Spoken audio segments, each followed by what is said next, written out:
राहुल के ऑफिस और घर के बीच आर्य कॉलोनी आता है। अगर आपको आर्य कॉलोनी की पता है तो आप जानते होंगे आर्य कॉलोनी के दोनों तरफ जंगल ही जंगल है। राहुल रोज़ वहाँ से ही गुजरता है। राहुल उसके ऑफिस कार में जाता था क्योंकि उसको कभी कभी ऑफिस से निकलने में देर हो जाती थी, तो रात को कार से आने में उसे काफ़ी इजी पड़ता था। एक दिन राहुल को बहुत ही लेट हो गया। वो ऑफिस से निकला ही 12 बजे और इतनी रात को आर्य कॉलोनी पूरी सुनसान हो जाती है, पर उसके पास कार होने के कारण उसको डर नहीं लगता था। उसने आर्य कॉलोनी एंटर की, मतलब वो अब 15 मिनट में घर पहुंचने ही वाला था।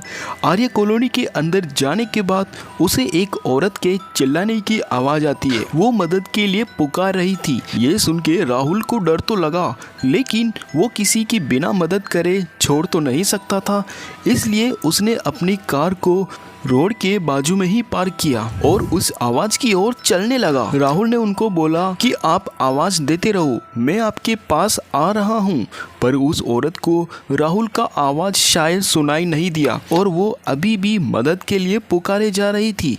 जंगल के अंदर जाने के बाद राहुल को एहसास हुआ कि वो आवाज़ के नज़दीक जा रहा है, पर अब उसको वो औरत की आवाज़ आ ही नहीं रही थी, जैसे कि मानो वो औरत राहुल के साथ साथ दूर से ही चल रही हो। राहुल को ये सब ठीक नहीं लगा। राहुल वहीं से मुड़ा और तेजी से अपनी कार की तरफ भागने लगा। भागते भागते उसको एहसास हुआ कि अब वो आवाज़ तेजी से उसके पीछे से नज़दीक आ रही है, जैसे कि वो औरत अब राहुल का पीछा कर रही हो। राहुल ने बिल्कुल पीछे मुड़कर नहीं देखा, वो सिर्फ भागता रहा।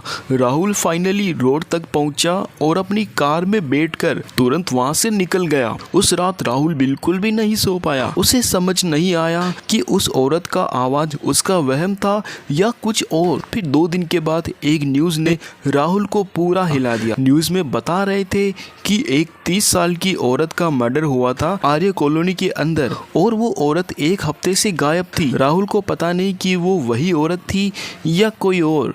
राहुल अब उस हादसे को वापस याद नहीं करना चाहता। राहुल जब भी उस रास्ते से निकलता कभी भी अपनी गाड़ी भूल कर भी नहीं रोक